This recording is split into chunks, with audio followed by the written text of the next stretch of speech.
So, nabili ko tong speaker na to around 800 pesos each sa Lazada. So, check natin kung anong mga pros and cons, lalo na ang cons na hindi pinapakita sa product description. So, tara, check natin.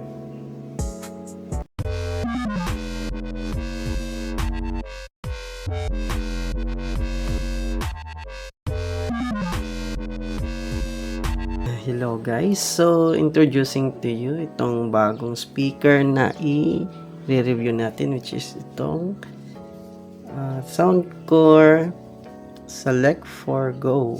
So nabili ko to sa Lazada nga ng around 800 pesos. Actually dalawa yung binili ko para matest ko rin yung TWS nya or stereo speaker nya. So sige, check natin. Ito pala yung mga functions nya. Power, LED indicator, nagre-red ito pag nagcha-charge or palapit ng malobat, at saka nagwa-white din ito kung naka-activate yung TWS na stereo mode. Oo. So, ipapakita ko lang mamaya kung paano siya na ginagamit. So, medyo madungi siya ngayon kasi ginamit ko siya for the meantime. Then, okay yung tunog naman so far. So, check natin. Ko-connect natin siya sa phone. Kung okay ba yung quality niya. So, as you can see, yun. Connect naman. Yun lang, downside lang talaga nito is yun, wala siyang parang indicator kung ilang percent na lang natitira sa battery.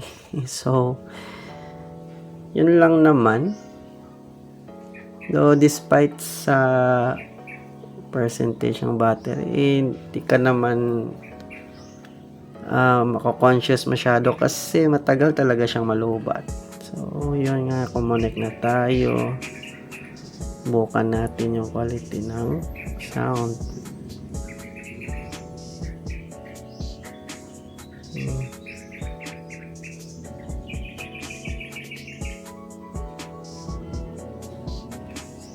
So, here goes nothing. So, on muna natin tong sound meter. Measured dito by decibel. So let's go and play.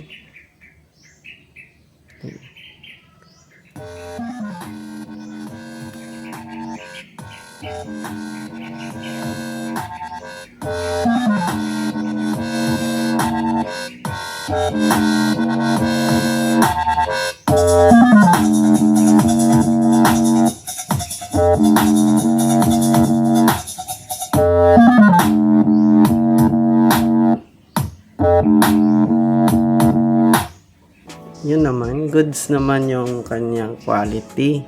Hindi siya basag kahit full.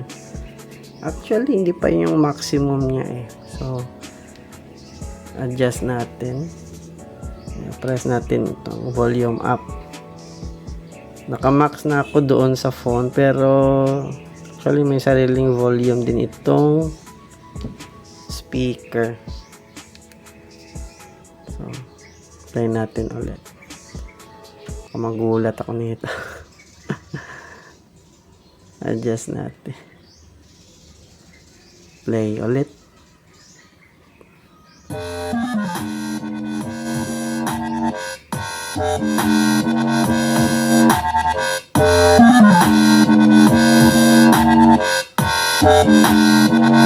Maabot nga.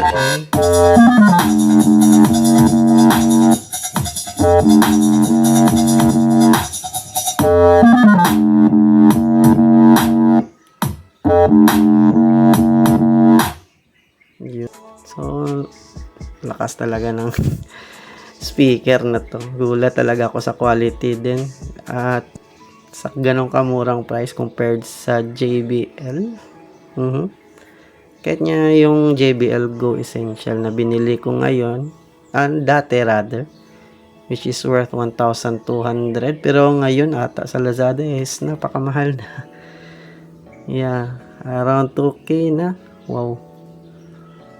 2,000 na. Baka early bird price yung nabili ko. So, try natin sa pure sine wave na music. So, check natin using itong 1 kilohertz na sine tone. So, let's begin.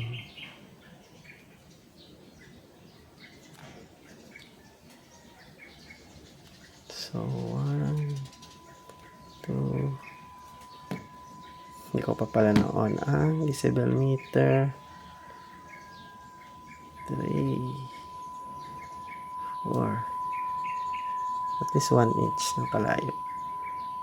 5, 6, 7, 8, 9, 10,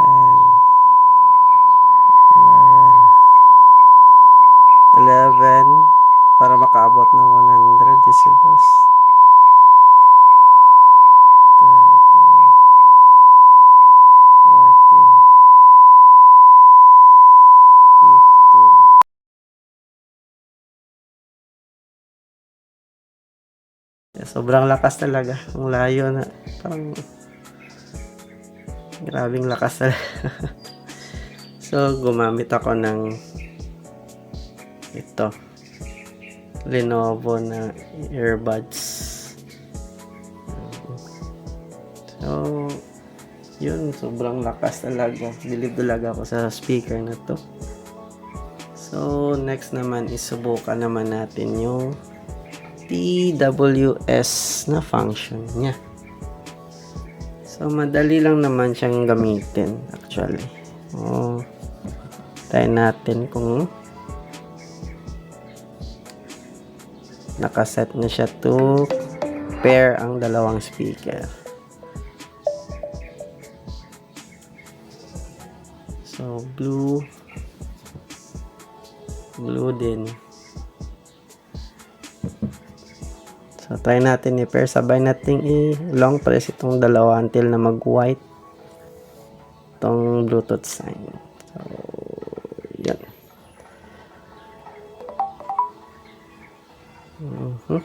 So, yun lang kadali. Madali lang masyado mag-set.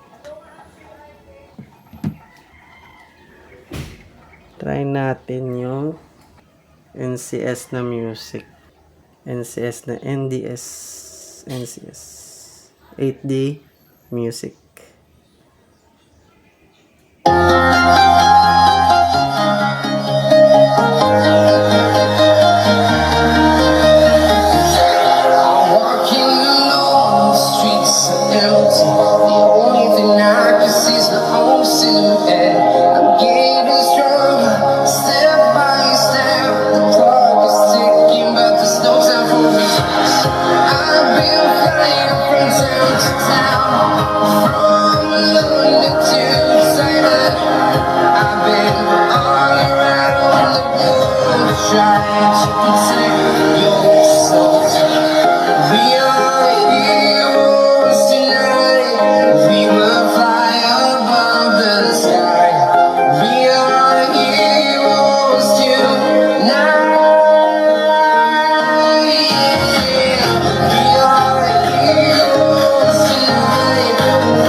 Itong speaker na to is talagang legit na worth 800 or 900 rather as retail, pero nabili ko ng promo sa Lazada for I think you can see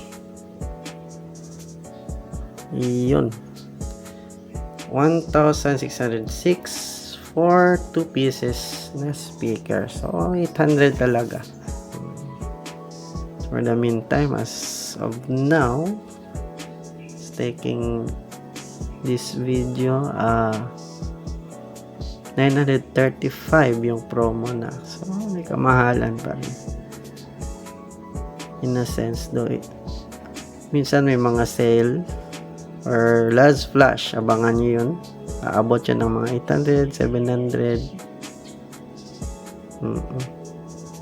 So, based sa specifications niya is, sabi dito is 20-hour ultra playback time. I don't know kung sakto ba ito, pero nung nag-test ako, ito yung breakdown ko. Ito naman yung 4 hours 39 minutes. Sa music lang yan siya. Tapos 13 hours and 38 minutes naman yung sa streaming. Yung panonood ng mga reaction videos, ganun. Mga reviews, a little bit ng mga gardening, tutorial. Sa mga streaming lang sa YouTube most of the time. Kaya ang total ko is ang running time niya 18 hours pero at 60% na volume, so okay na din. Ang tagal na masyado yan. And base dito 5 watts surprisingly punchy sound. Yes, I agree. Punchy sound talaga siya. IP67 full protection and floating. Hindi ko sinubukan and never will. But good to know na if ever man 1% chance sa life na mangyari na malaglag siya sa tubig, at least may protection pa rin. May chance pang makasurvive. Lightweight and strap design. Kailangan mo talaga ng hook.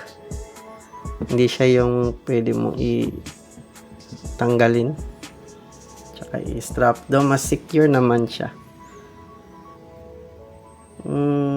Wireless stereo pairing or TWS. So, nasubukan na natin kanina and napakaganda talaga ng quality.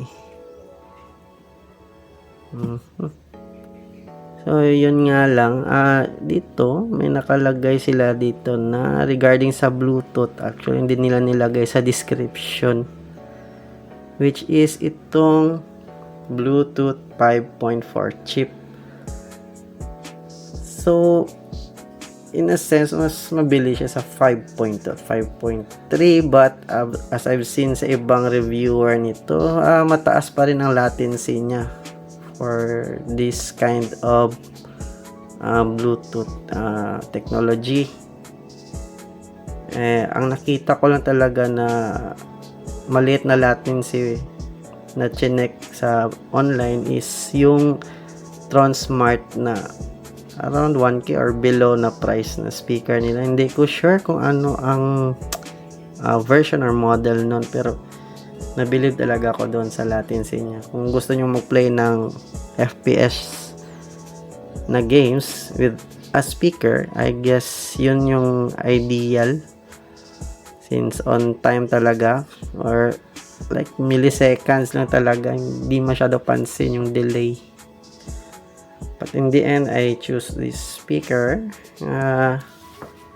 since maganda talaga yung reviews niya sa ibang mga reviewers.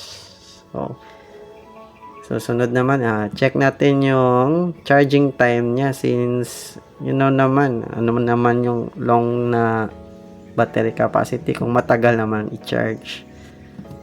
Hindi naman dito nakalagay agad kung ilang oras siya charge, but let's check this out and I'll be back.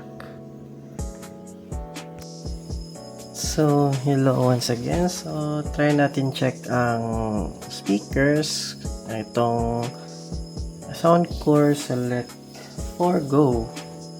Kung ilang oras ba siya mafu-full. So, dalawa ang adapter na ginamit natin. Magkaiba.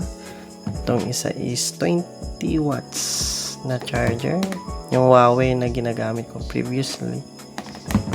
Tsaka itong 67 watts na charger ng Redmi Note 11 Pro 5G. So, hopefully hindi masira tong speaker ko.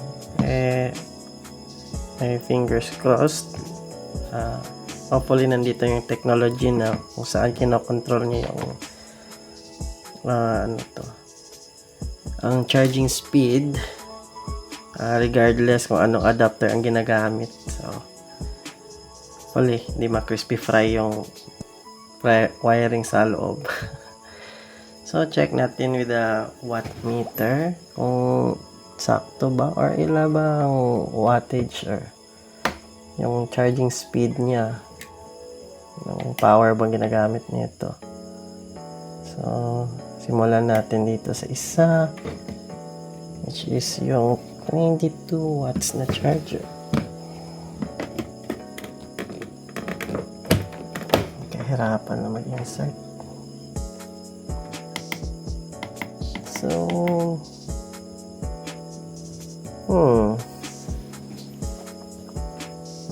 I think 0. Why? Siguro below 1 watt siguro ang pinoproduce na current nito. Ayun, lumitaw na rin. Pa-delay lang. So, nakalagay is 3.3 watts. So, ito yung charging speed niya or yung power na ginagamit sa pag-charge. So, yun. Umabot ng 5.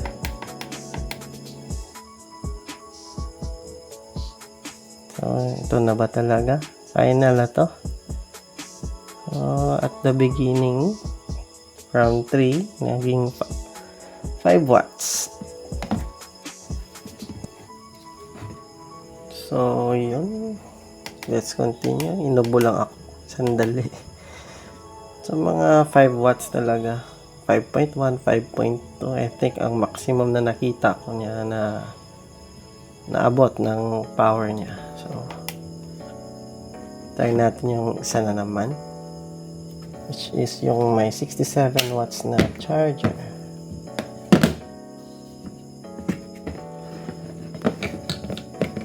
Hopefully walang mangyari. Masama.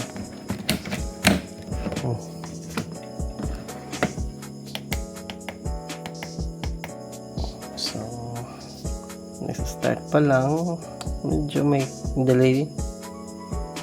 Later on, same din ang mangyayari doon sa charging speed. So, yung unang speaker na trinay natin using the 22 watts na adapter is yun nga 3.2, then umabot na rin ng 5. So, natin ulit to. So, 3.1 same din. Later on, aabot na naman ng 5 watts. Yun, umakyat na siya.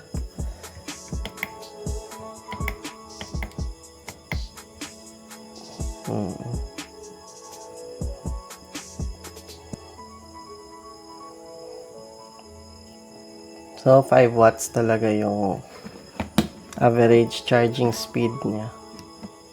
So, hintayin natin maya-maya kung ilang oras pa ito mafu-full.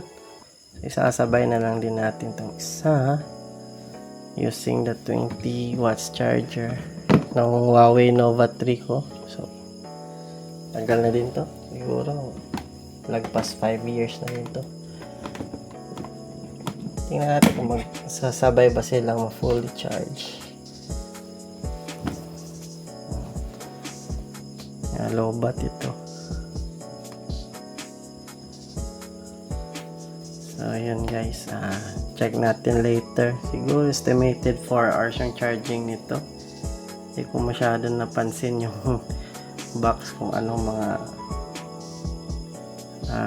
capabilities ng speakers, but I think around 4 hours. Ang time nga pala is 9:42. Check natin after 1 hour. Ayan. So, ito na naman. Check natin after 4 hours. So, 1:37 a.m. Ang umaga na po. So, ito yung nakakonect sa 67 watts na charger. Fully charged na siya. Ito naman yung sa 20 watts. So, pula pa yung indicator niya. It means hindi pa siya full charge. So, magko-color white din siya once na full. So, baka konti lang yung gap nila. Ito. Double check natin kung ilang watts bang nagamit. So, let's see, 4 hours. So, 168 16.8 watts yung nagamit na power sa pag full charge nito.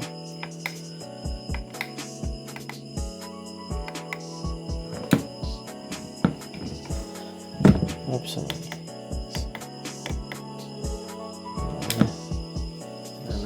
Power since full charge.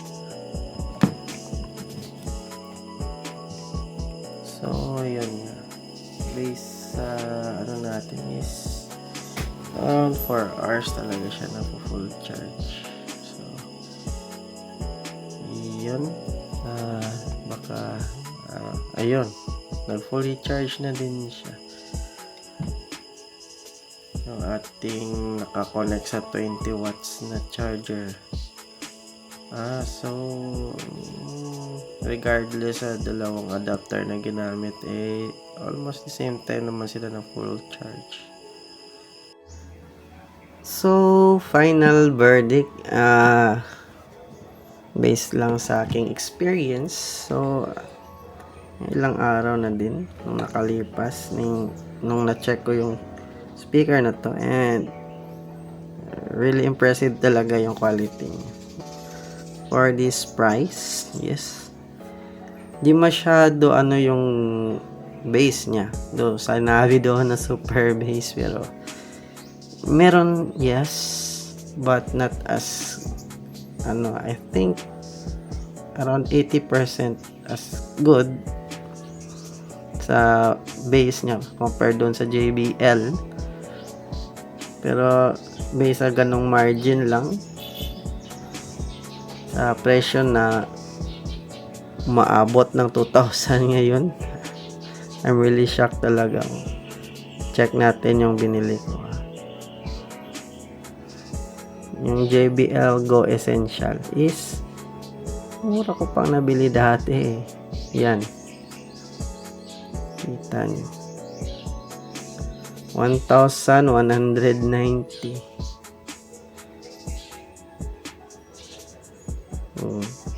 Diba?